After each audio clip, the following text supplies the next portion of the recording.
네, 친절한 기자들 시간입니다. 매주 월요일에 함께하고 있죠. 여수 MBC 뉴스들 친절하게 풀어드리는 친절한 기자들. 오늘은 문영철 기자와 함께합니다. 어서 오세요. 네, 안녕하세요. 안녕하십니까. 되게 오랜만에 나오신 것 같아요. 그러니까요. 제가 첫 방송하고 그 이후 맞아요. 처음이에요, 저는. 네, 그렇군요. 진짜 오랜만에 전에 나오셨네요. 뵀을 때는 겨울이었는데 이제 봄이 봄이 됐어요. 왔는데요. 그러게요. 그렇습니다. 예. 네, 첫 번째 뉴스 키워드는 우선 분양권 거래 전수조사부터 알아봐야 될 것 같습니다. 네. 여수 신도심의 신축 아파트 얘기죠. 네, 지난해 초 부영에서 웅천지구의 신축 아파트를 분양을 했는데요. 이 두 개 단지를 합하면 약 1000여 세대의 규모입니다. 이 분양가 상한제를 적용받으면서 다른 신축 아파트들보다 이 가격이 싸다 보니까 이 당시에 약 청약에 3만 명 정도가 참여를 했는데요.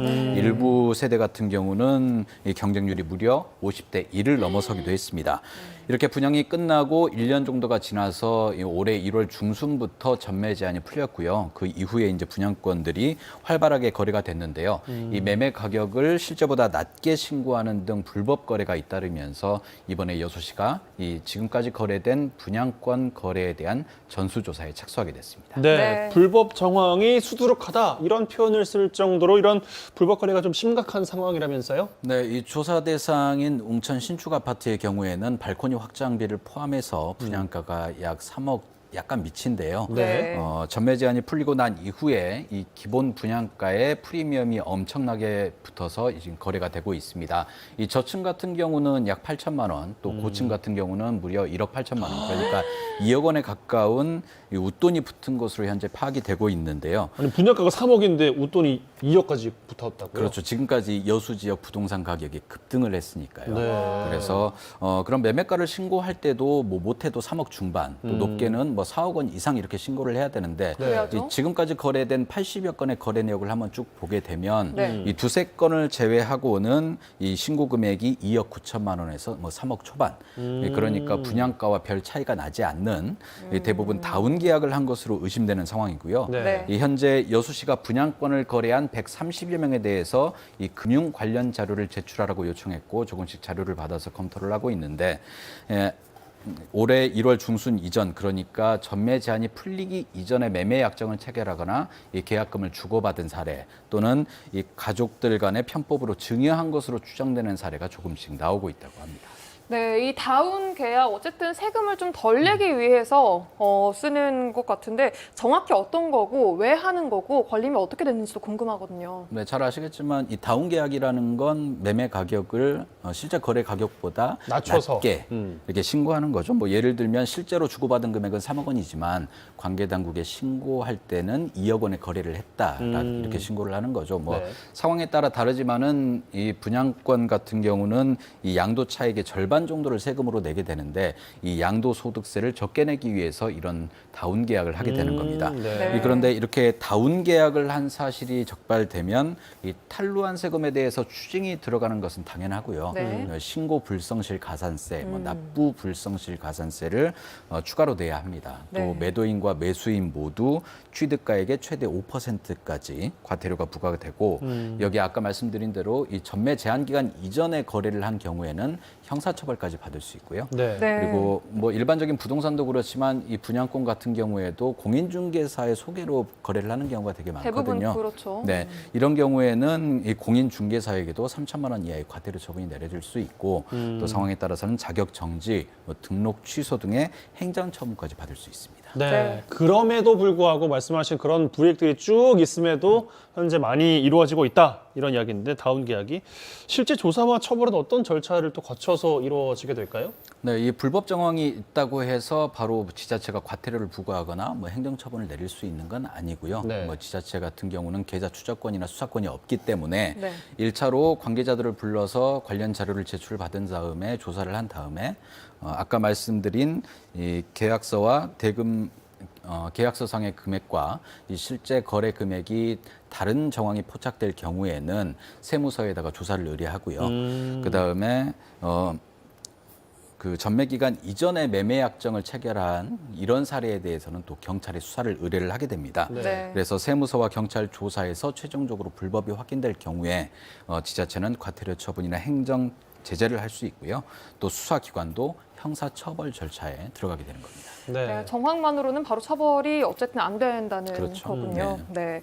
이런 분양권 불법 거래 관련해서 우리 지역에서도 국민청원이 제기되기도 했었고요. 실제 순천시에서도 이런 조사를 벌인 걸로 알고 있거든요. 이 부분은 지금 어떻게 됐나요? 예, 순천의 경우에는 최근 2년 사이에 굉장히 아파트 분양이 활발하게 이루어졌고요. 맞아요. 네. 그래서 2019년 중반부터 뭐 최근까지 따져 보면 약 8개 단지 5천여 세대가 이제 분양을 했고 그만큼 분양권 거래도 활발하게 이루어졌는데 이 과정에서 다운 계약 같은 불법 사례가 잇따르면서 민원도 많이 제기됐고요. 네. 이 때문에 지난해 순천시가 특정 아파트에 대한 분양권 거래에 대해서 이 조사를 벌였습니다. 네. 이번에 여수 건을 취재하면서 순천시의 이 진행 상황을 한번 확인해 봤더니 이 다운 계약이 의심되는 사례를 추려서 세무서에다가 뭐 추가 조사를 의뢰했는데 세무서에서는 인력이 부족하다 이런 이유로 해서 이 불법 거래를 객관적으로 입증할 수 있는 증거가 있는 것만 우리한테 추가 조사를 좀 의뢰를 해달라라고 했고 네.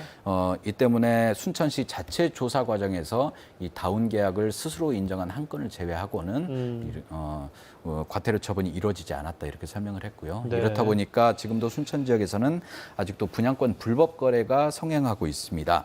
이 분양권을 구입하겠다고 하면 다운 계약을 할 것을 또 요구하고 있고 또 단속에 걸리지 않는 방법까지 알려주겠다라는 업소도 취재 과정에서 확인할 수 있었습니다. 많이 좀 아쉽네요. 좀 아쉽고 지역의 아파트 가격이 정말 많이 올라가고 있는데 행태를 좀 근절하기 위해서는 실질적으로 뭐가 좀 필요하다고 보세요? 이 뭐 부동산 투자나 투기에 대한 열기가 좀 식어야 지금 가격이 안정이 될 텐데 그러기 네. 위해서는 주택 공급이 이제 활발하게 이루어져야 되는 거죠.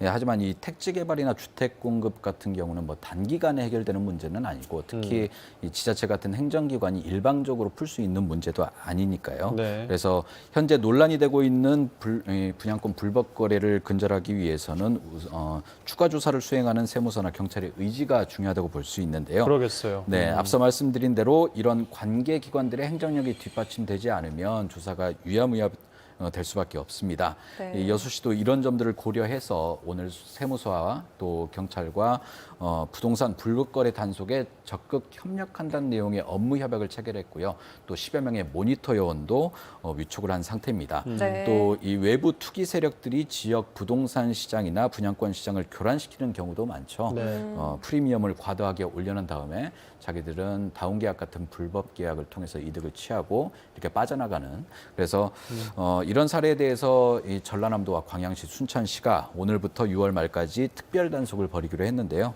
부동산 시장 정상화에 대한 의지가 얼마나 있는지 또 앞으로 실효적인 단속이 이루어지는지 상황과 결과를 지켜봐야 할 것 같습니다.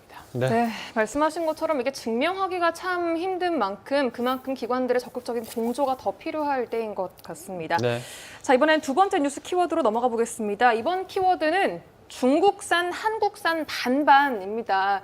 이게 뭐 반반, 이게 한 업체가 국내산 미역에 중국산을 섞어서 국내 유명 식품 판매 회사에 넘겼다, 납품했다, 이런 의혹이 불거진 거죠. 네, 지난주 조희병 기자가 단독으로 보도한 내용인데요. 국내 유명 식품업체죠. 오뚜기가 판매하는 건미역에 이 중국산 미역이 사용됐다는 의혹이 제기됐습니다. 이 구체적으로는 지역에 있는 한 미역 납품업체가 중국산 미역을 국내산으로 둔갑시킨 뒤에 오뚜기에 납품한 혐의로 해경 수사를 받고 있는 건데요. 이 건미역을 만들 때는 크게 두 가지 가공 단계를 거친다고 합니다. 네. 우선 채취한 미역을 세척하고 삶은 뒤에 소금에 절이는 것까지가 1차 가공이고요. 네. 2차로는 줄기와 잎을 분리하게 되는데 이번에 문제가 된 업체는 중국에서 2차 가공을 하겠다면서 미역을 중국으로 가져간 뒤에 이 줄기를 중국 현지에서 팔아버리고 네, 대신 값싼 중국산 미역을 구입해서 국내산과 섞은 혐의를 받고 있습니다. 이 미역 전체 양 가운데 이 줄기가 차지하는 비율이 약 25% 정도 된다고 해요. 그런데 이 중국이 한국보다 미역 줄기에 대한 수요가 많고 그만큼 또 비싼 가격에 거래된다고 합니다. 네. 네.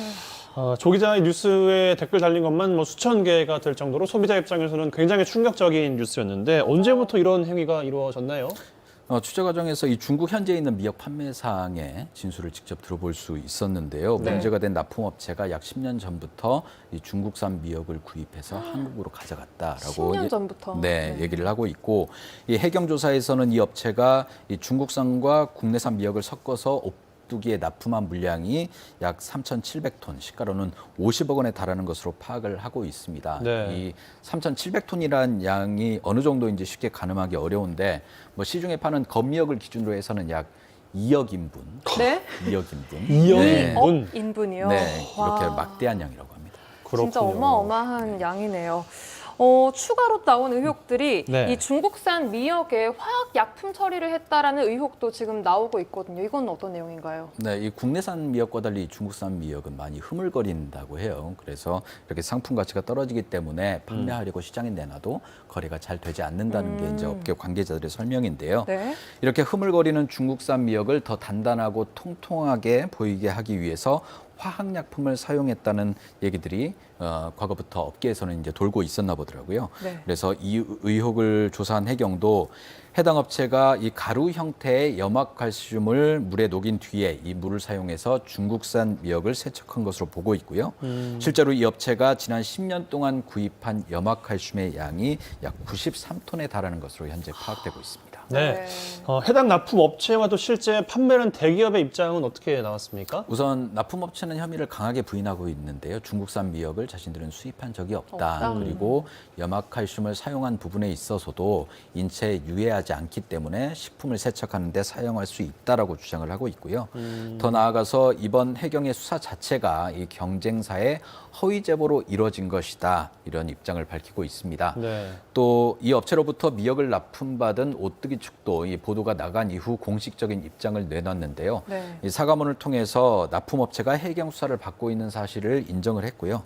또 아직 명확하게 밝혀진 사실은 없지만 이 고객들의 불안을 해소하기 위해서 이 문제가 된 제품을 자진 회수하겠다. 이런 입장을 밝혔습니다. 네. 네. 근데 문제는 의혹이 계속해서 또 나오고 있다는 겁니다. 이 미역 납품 업체가 비자금을 조성했다라는 의혹도 제기되고 있는데 이건 무슨 얘기인가요? 네, 이 납품업체에 미역을 공급하는 업자들이 또 따로 있는데 여러 명 있는데 그 가운데 한 명과의 거래 내역을 살펴봤더니 1억 원짜리 물량에 대해서 이 납품업체가 2억 2천만 원을 송금을 했고 이후에 이 납품업체의 고위 관계자 임원이 6,700만 원 정도를 다시 받아 챙겼다 이런 사실이 확인됐거든요. 이 때문에 이른바 업계약을 통해서 비자금을 조성한 것 아니냐 이런 의혹이 불거졌고요. 네. 해경은 또 이런 뒷거래를 통해서 이 납품업체가 조성한 비자금이 약 100억 원이 넘는 것으로 현재 파악을 하고 있습니다. 네. 네. 참, 그 신뢰를 많이 받고 있던 기업이라서 더 아쉬움이 큰 것 같고, 그게 또 식품과 관련된 문제라서 그러니까요. 가장이 더 클 것 같은데, 앞으로 수사 상황은 어떻게 좀 진행이 될까요? 앞서 말씀드렸듯이 이 납품업체 측은 혐의를 현재 강하게 부인하고 있는 상태인데요. 하지만 네. 해경은 이 중국산 미역을 국내산으로 둔갑시키고 또 뒷거래를 통해서 비자금을 조성한 혐의를 적용을 해서요. 현재 7개 혐의를 적용해서 이르면 이번 주 안에 업체 대표를 포함한 관계자들을 검찰에 송치할 계획이고요. 또 우리가 생각을 해보면 과연 이 긴 시간 동안 오뚜기 측은 이런 내용을 전혀 몰랐을까라는 생각도 들잖아요. 네. 그래서 해경도 이 납품업체와 오뚜기의 연관성에 대해서도 이 별도의 수사를 진행할 예정입니다. 앞으로 해경이나 검찰 수사 과정에서 여러 의혹들을 객관적으로 입증할 수 있을지 또 추가적인 범죄 혐의가 나오지 않는지 지켜봐야 할 것 같습니다. 네, 네. 알겠습니다. 친절한 기자들, 이번 주는 문영철 기자와 함께했어요. 고맙습니다. 고맙습니다. 네, 고맙습니다.